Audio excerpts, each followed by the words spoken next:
Yeah, I'm super proud of you, man, and really just proud of all, a lot of the brothers on it, man. Yourself and Shannon Sharp, and it's funny, even even Jason Whitlock. Jason and I have been friends for a long time, and we don't agree on hardly nothing, man. But it's like a respect in the sense that it's like, okay, you know what, you're a brother, I'm a brother. We both care about our community in our own way. Right. Judging you for your perspective.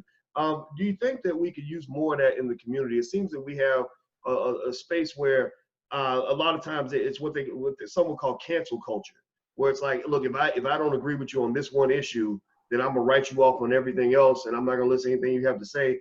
I'm not a fan of that. I'm a fan of hearing all the points of view, and then accepting that I'm probably going to be right and wrong on a lot of issues, and I'm better off listening to other people. How do you cope with that from your perspective as journalists? Yeah, I totally agree with you. I mean, I think we should be able to disagree. And my thing, as far as African American people, because a lot of people look down at quote unquote Black conservatives, and Republicans or whatever they may be. I like your stance. I'm with you. I'm not Democrat. I'm not Republican. I'm Black, and I'm not locked into either one of those parties. But I feel like for when people judge like Black conservatives, I feel like, look, if your heart is really in the right place as far as you are really concerned and committed to the upliftment of African American people, then you may just simply have a different viewpoint of how we should go about doing that, and that may make you liberal or conservative or whatever. But as long as you're really committed and you're not just selling us out in one way or the other, then I'm fine with it. And, like you said, we need different perspectives. And so I agree with you. Jason and I'm not on his show anymore because exactly what you said, we had a disagreement. And I challenged him on the air, and and then he heard me say something on the podcast, and so he didn't have me on his show anymore. But Jason, I'm like you. I don't agree with a lot of what he says. Some of it I do, but I don't agree with a lot of it. But he's one thing about him is, if you look at his show, Speak for Yourself, it's a Black show. Like almost all the panelists are African American. They talk about African American issues a lot. Now, his perspective is different, and a lot of us don't agree with it. But he is trying to address these issues. He has brought brothers to Fox Sports, gotten them hired. And so you one thing and you've been in corporate America or the academia, a lot of it is who you know. And for so long, African Americans haven't had people in positions, Black people in positions of power where we can bring others in or, recommend others and try to get them hired. And so now at Fox, Rob Parker, myself, Jason Whitlock, there are a lot of guys doing that sort of thing. And that's good. And so, but overall, I agree with your perspective that we need to be able to have this different points of view. You know the saying, when white people, there's a saying in the Black community, white people can disagree on 99 things and agree on one and work together to get that one thing done. Black people can agree on 99 things and disagree on one, and then we don't want to work together to get things done. So, I'm with you. Yeah, you're right. And when you talk about Jason, Jason is that brother that will test me big time, because I'll be like, what are you talking about? In fact, the first article I ever wrote about Jason, maybe I'm talking about 12, 13 years ago, I kept referring to him as Fat Bastard, the villain from Austin Powers. I don't know if you remember that. And because I was so angry at what he had to say, but at the same time, I respected the fact that despite the fact that he saw the article, he knew what I said about him, he saw an issue that he agreed with me on. And we talked about it, and he said, "Look, I don't care what you think. It doesn't matter. Here's what I think. And here's a perspective, right?" And I just respect people who stand for what they believe in. And it doesn't matter if I agree with you or not. I'm really checking your spine. Like, do you really believe that, or are you fair weather? Do you kind of blow with the wind? You can't get ahead, especially as a community. Right.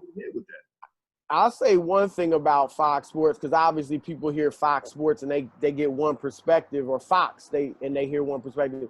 If you look at Fox, we are allowed, regardless of race, but to say your feelings. Like, you got Shannon Sharp and myself kind of on one side of a lot of issues. You got Jason Whitlock's voice on another side. Like, you got Rob Parker. So you get a lot of different viewpoints, whether it may tend to be liberal, conservative, whatever. Whereas I was at ESPN, and that was one of the complaints a lot of people were giving them, is that you weren't, a lot of people felt like if your voice was somewhat conservative, it was muted. It had to be muted, whether it was social issues, political issues, whatever. But and there was a feeling that they were really, really far left with a lot of their commentary. And I feel like at Fox, whatever you left, right, center, you are able to kind of voice your opinion, whatever it may be, more so. Well, man, I agree with you 100%, and I know exactly what you're referring to with that. And in fact, when I think about the name Rob Parker, I admit I don't know all of his work, but when you said his name, I thought about the fact that one thing you and him have in common that people might remember is that both of you got caught in a pretty heavy controversy, and I remember your controversy. I won't bring it up. I'll let you bring up as much as you want to bring up. Because I'll give that liberty to you. But I remember that what I love is, you stuck to your guns. You stuck to your guns, and there was a lot of pressure, and you are absolutely correct. You got these individuals that it's almost like they, on one hand, they might claim the space of being supporters and saviors of Black people and providers of opportunity.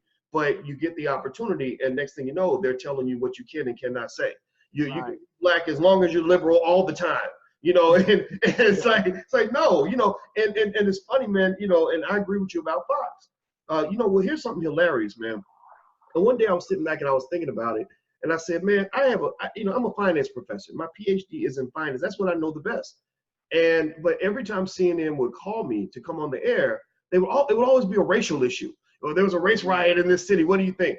This racial incident happened. What do you think, Doc? And it's fine. I don't mind talking about race.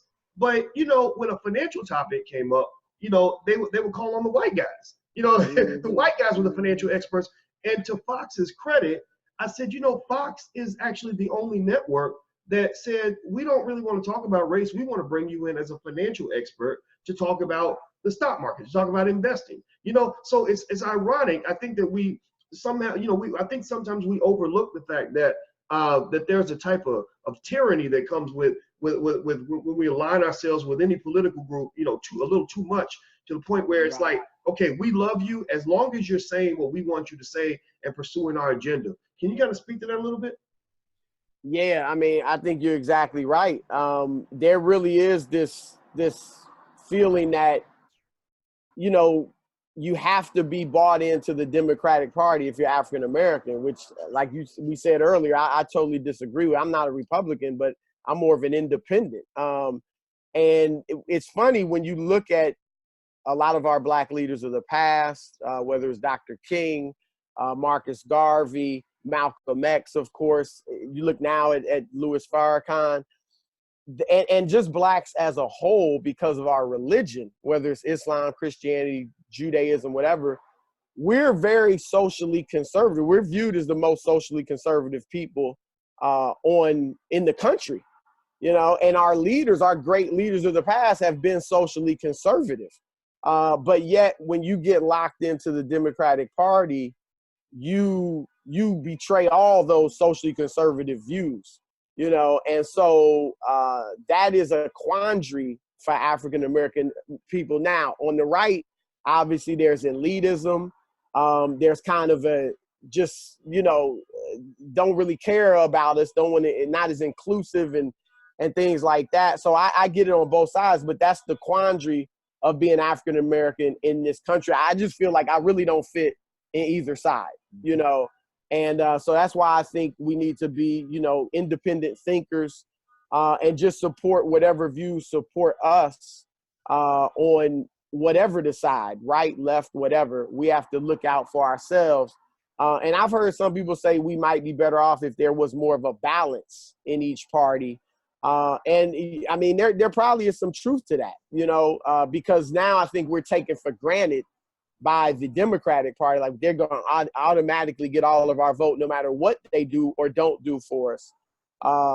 So I do think that there is that feeling that, you know, we have to be in that party. You have to buy into everything they say, even if it goes against some of our core values. Yeah, and that